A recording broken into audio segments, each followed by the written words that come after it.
Bonjour, bonjour, bienvenue à toutes et à tous sur Cocotte TV. Aujourd'hui, nouvelle vidéo qui va porter sur une machine dédiée à la réalité virtuelle. Comme vous pouvez le voir, nous avons ici un HTC Vive et une machine complète qui sera capable de piloter ce HTC Vive. Comme toujours, nous allons vous proposer un tour des forces en vigueur, à savoir les composants, et nous vous proposerons également le montage complet de cette machine à l'intérieur de son boîtier. On se donne rendez-vous tout de suite maintenant sur Cocotte TV. Dans la machine de ce concours LDLC SanDisk Paris Games Week, vous allez retrouver un HTC Vive, un SSD SanDisk Extreme Pro 960 Go, un processeur Intel Core i7 6700K, un kit G-Skill 2x8 Go DDR4 2800 MHz, une carte mère Z170A Gaming M3, une carte graphique MSI GeForce GTX 1070 Gaming X, une alimentation Classic Series de chez Inwin en 750 watts, un boîtier Inwin 805 et enfin un kit water cooling Silent Loop en 240 mm. Voici plus en détail les éléments composant cette configuration réalité virtuelle avec le HTC Vive et ses pads, le SSD SanDisk Extreme Pro 960 Go, le processeur Intel Core i7 6700K, la carte mère Z170A Gaming M3 de MSI, la carte graphique GTX 1070 Gaming X de MSI, l'alimentation Classic Series Inwin 750 watts, le kit DDR4 G-Skill Trident Z, le kit water cooling Be Quiet Silent Loop 240 mm et enfin le boîtier Inwin 805. On se lance maintenant dans le montage et nous allons débuter les opérations avec l'installation du processeur et de la mémoire DDR4 sur la carte mère. Pour pouvoir installer le processeur, il faut relever le socket afin de retirer la protection. Vous la poussez tout simplement par derrière. Ensuite, vous prenez votre processeur. Il y a des petites encoches spécifiques et un petit triangle qui sont également signalisés ici et là pour les encoches. Il suffit donc de prendre le processeur, le poser, il rentre parfaitement dans son socket. On vient ensuite remettre la protection en acier et on abaisse la barre pour fixer le processeur à la carte mère. Pour la mémoire, nous sommes sur de la DDR4. On le voit, nous avons ici une petite encoche et une encoche sur les barrettes mémoire. Une partie sera plus grande que l'autre, il faudra donc juste bien trouver quelle partie va à gauche et quelle partie va à droite. Ici, nous avons le côté court à gauche, on va donc prendre le côté court à gauche. On ouvre ensuite les ports DDR4, on prend la barrette mémoire, on vient la glisser dans son emplacement et on pousse tout simplement.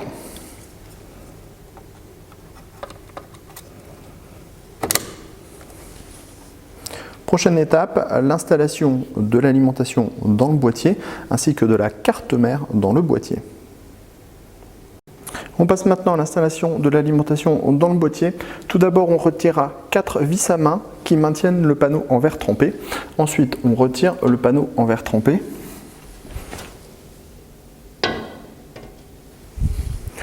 On s'équipe de l'alimentation qu'on installera ventilateur vers le haut. On la glisse dans son logement et on viendra la fixer à l'aide de 4 vis qui sont présentes dans le bundle.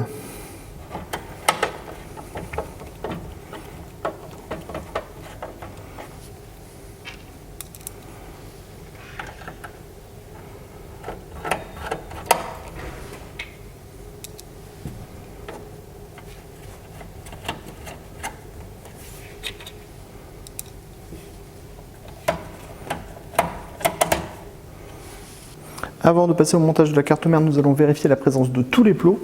Il en manque 3 pour le format ATX, nous allons les installer.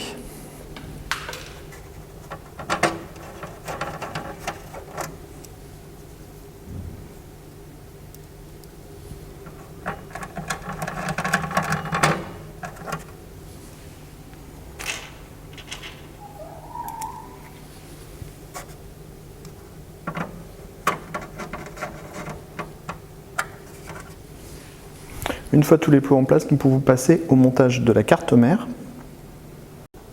Une fois les plots en place, La backplate IO Shield installée à l'arrière du boîtier. Les câbles ventilateurs passés dans le passage dédié, nous pouvons prendre la carte mère et venir la passer à l'intérieur du boîtier. Comme ceci.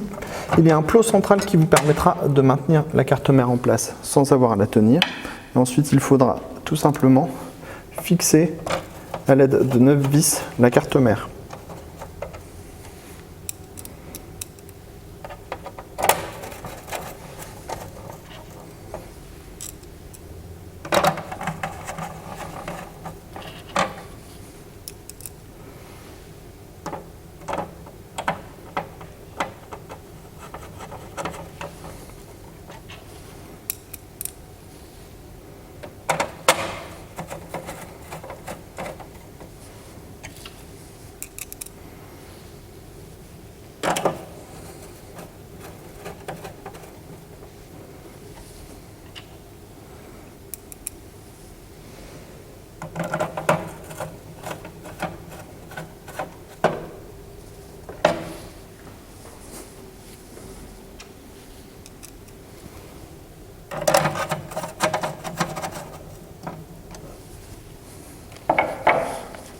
On attaque maintenant le pré-câblage de l'alimentation afin d'apporter l'électricité principalement sur la carte mère.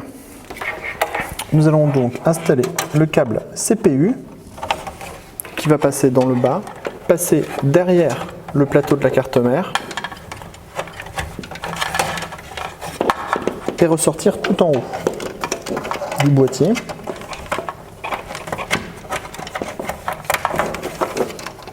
Et ensuite, on vient le fixer dans le connecteur 8 pins dédié. L'avantage de faire cette opération maintenant est que vous ne serez pas embêté en fait par le kit water cooling par exemple. Nous allons également installer le 24 broche ATX qui va lui alimenter la carte mère.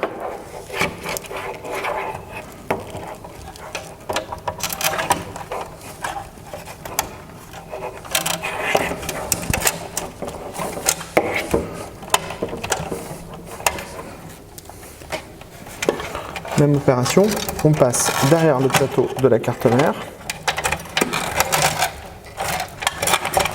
pour ressortir au niveau du passage dédié.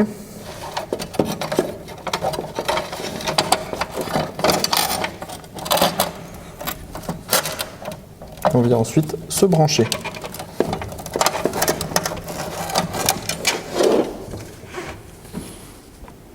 Place à la carte graphique. Tout d'abord, il faudra libérer les slots. On repère avec son doigt. On va utiliser le deuxième et le troisième slot.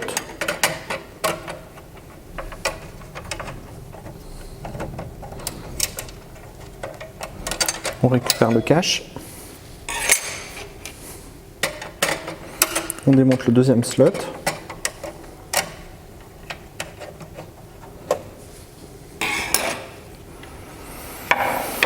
On prépare notre carte vidéo, on retire la protection du port PCI Express pour pouvoir insérer le port de la carte graphique dans le port de la carte mère.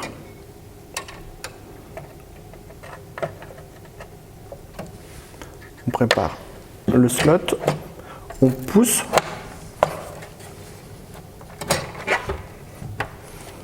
et une fois que la carte vidéo est bien en place, on vient la refixer avec les vis.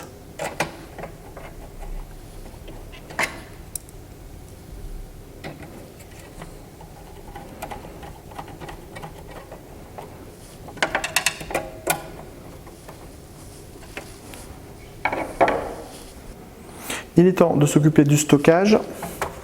Il faut démonter le bracket SSD, prendre notre SSD SanDisk Extreme Pro, l'installer sur le plateau et fixer le SSD à l'aide de vis dédiées.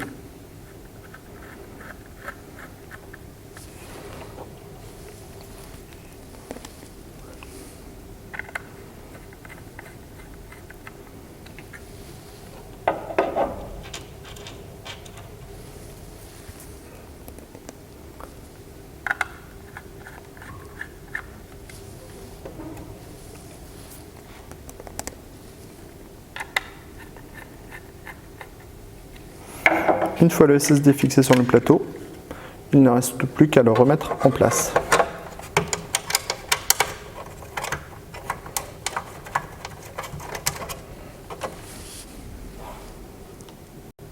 Nous allons maintenant nous occuper du kit water cooling qui va donc refroidir le processeur. Au préalable, on installe une petite noix de pâte thermique sur le processeur pour avoir une parfaite conductivité entre le water block et donc le processeur.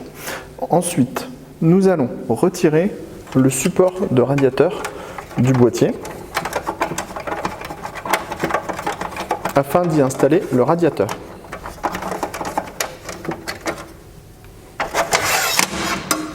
Comme ceci. On passe maintenant à l'installation du kit water cooling sur son support. Une opération assez délicate à réaliser car il faudra placer les ventilateurs et en même temps maintenir le support par-dessus pour pouvoir intégrer la vis. Alors, on passe la vis dans l'attache en 120 mm, on passe à travers le ventilateur et on vient se mettre sur le premier trou de fixation. Un petit tour de vis à la main pour préfixer la vis. On réalise la même opération avec le deuxième trou de fixation. Et vous voyez, on a déjà installé presque un ventilateur. On vient ensuite glisser le deuxième ventilateur sous le support. Donc les ventilateurs sont placés en aspiration.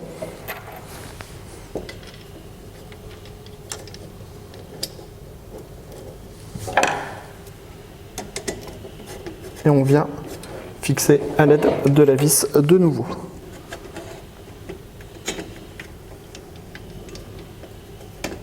Dernier point d'ancrage pour le côté gauche. Et ensuite on peut enchaîner sans problème avec les autres vis.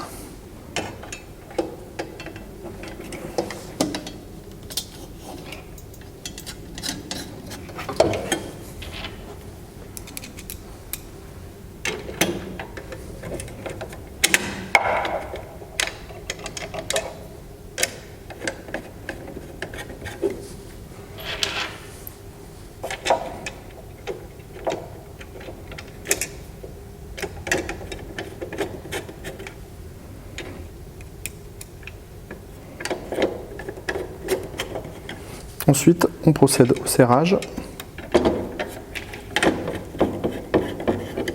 en croix,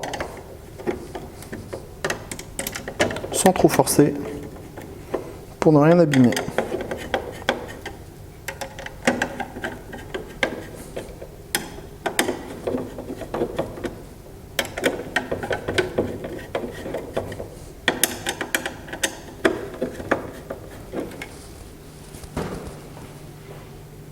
On passe maintenant à la réinstallation du support et du radiateur dans le boîtier. Ce dernier vient tout simplement glisser à l'intérieur, comme ceci, et on le fixe à l'aide des vis à main présentes d'origine.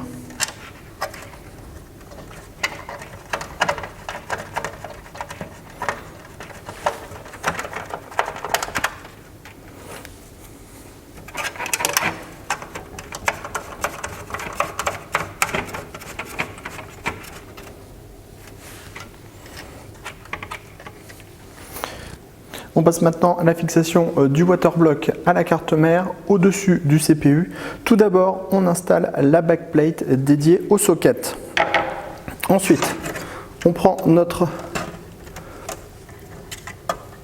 waterblock. On vérifie bien le chemin des tuyaux, que ces derniers ne se croisent pas. On s'équipe de grandes vis équipées de ressorts qui vont répartir la pression idéalement et on vient les fixer sur le pas de vis de la backplate.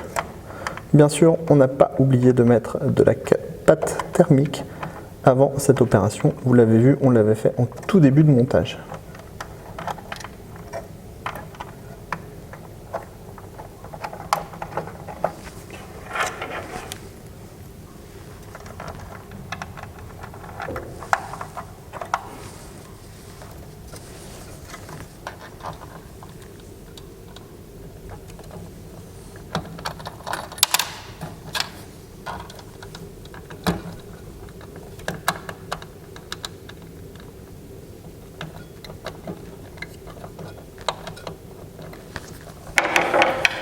Ensuite, on vient serrer tout simplement au maximum les vis, puisqu'il y a un point de serrage qui est fait automatiquement.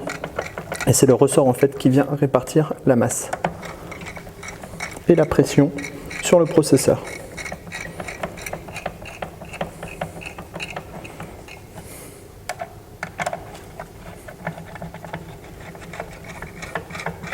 Comme toujours, on serre en croix.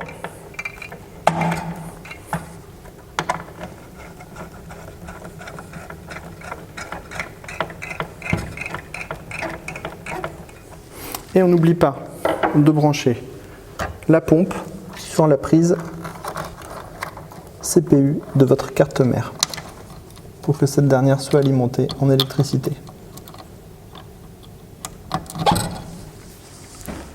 Le water block, le kit water cooling est donc monté à l'intérieur de la configuration. On passe maintenant à la dernière étape de notre montage, le câblage de l'intégralité de l'alimentation. On commence avec la carte graphique qui est alimentée par un connecteur 8 pins et un connecteur 6 pins. On vient ensuite récupérer les deux câbles et on les passe dans le trou dédié à cet effet, dans le plateau de la carte mère. On tire les câbles et on vient passer à l'arrière et on vient les connecter tout simplement.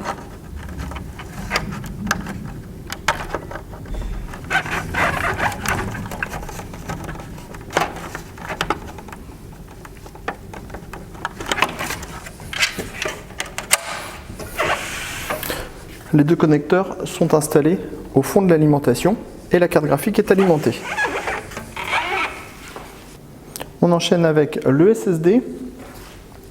Alors il faut d'abord brancher le connecteur à la carte mère sur le port SATA 1. Le tout se trouve sous la carte graphique. Pour plus de visibilité,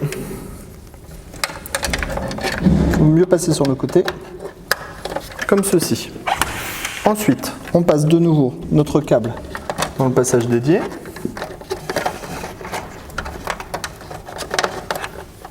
Et ensuite, on va venir ressortir à l'arrière du SSD. Et pour faciliter l'opération, comme on a un bracket qui est très simple à sortir, on va venir brancher le câble donné à l'arrière du SSD SanDisk, mais aussi le câble pour alimenter le SSD. Câble que l'on va refaire passer par le passage arrière.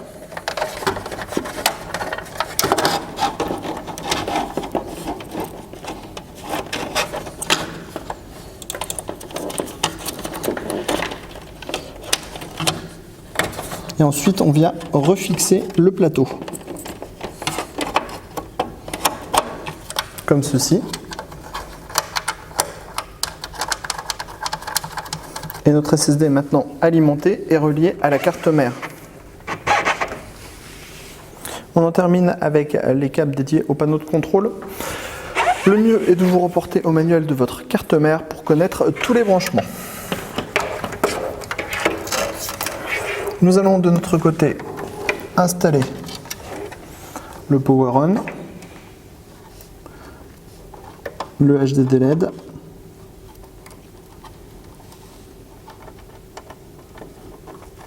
et le Power LED.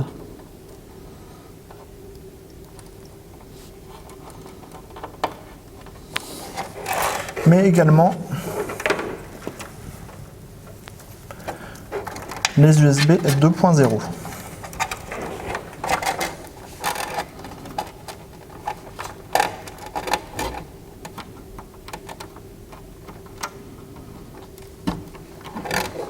Comme ceci. Il ne faudra pas oublier l'HD audio qui permettra de déporter les prises casque et micro à l'avant du boîtier.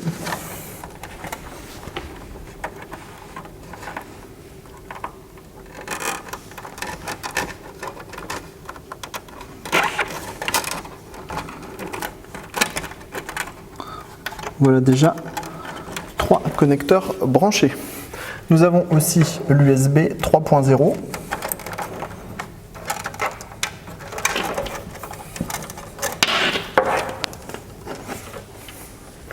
qui lui viendra s'installer à côté du port 24 broches ATX.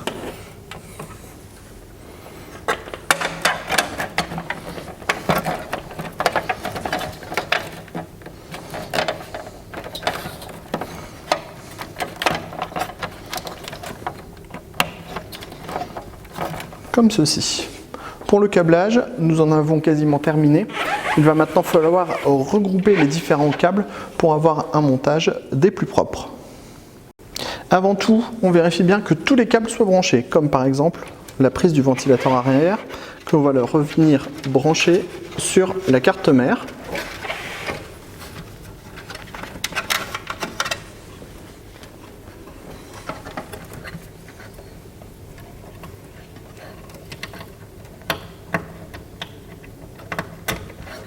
Ou encore les prises des ventilateurs du kit water cooling.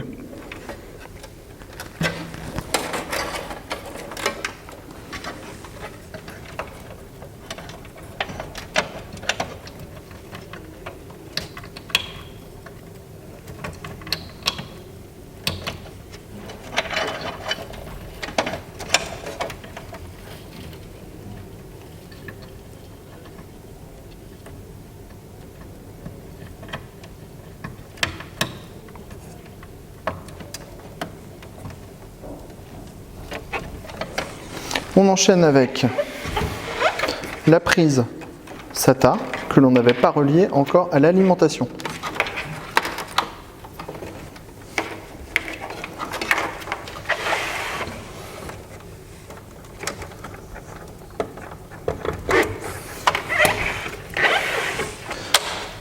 Enfin, on remarque la présence d'un dernier connecteur ici qui nécessite une prise Molex. Nous allons donc nous équiper d'un câble modulaire avec une prise Molex et brancher ce dernier câble.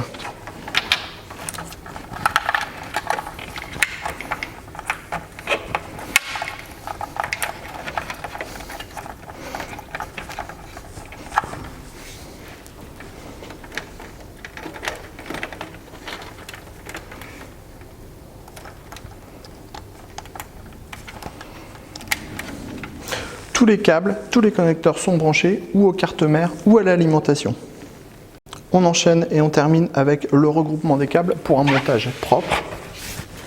Le mieux est d'utiliser des colliers.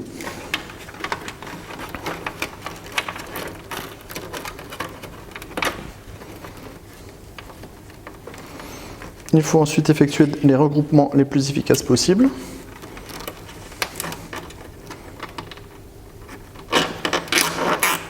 Et dissimuler au mieux les câbles à l'arrière du plateau de la carte mère.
Voilà presque au terme du montage, il nous reste juste quelques câbles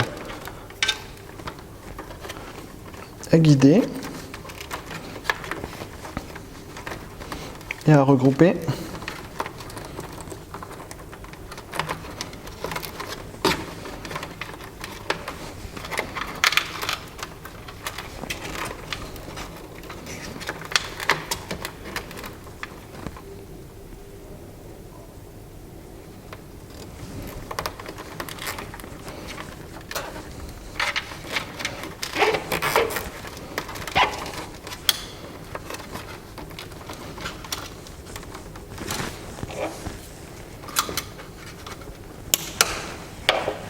Voilà qui est chose faite. Nous avons deux passages principaux.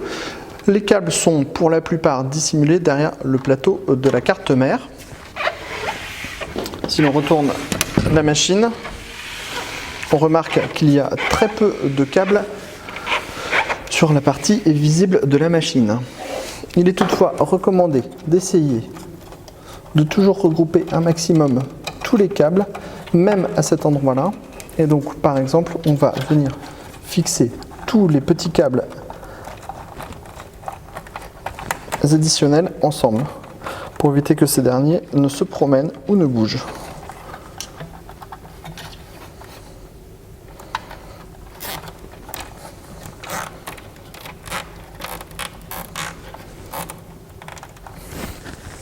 Comme ceci.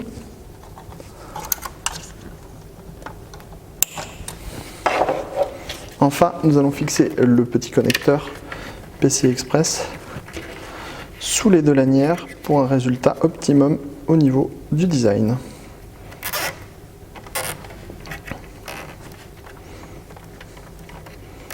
Sans trop forcer.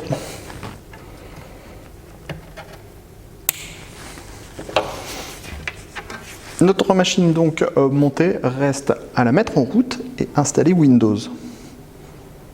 Voilà donc à la fin de notre montage avec le HTC Vive à gauche et ses pads.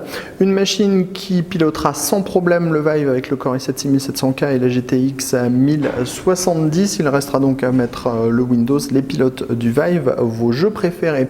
Autre intérêt, on est sur une machine qui est relativement silencieuse avec le kit water cooling Be Quiet et le ventilateur à l'arrière qui permettra d'extraire l'air chaud. La carte MSI, on la connaît, elle est elle aussi relativement silencieuse, tout comme l'alimentation InWin. Ensuite, gros stockage, 960 Go en SSD, de quoi installer le système et tous vos jeux. Et enfin, on le remarque, on a une machine qui est relativement compacte puisqu'on est sur un boîtier ATX. Pour autant, on ne manque pas de puissance. Sur ce, on se dit à très bientôt pour nos tests sur cocoteland.com et toutes nos prochaines vidéos sur Cocotte TV.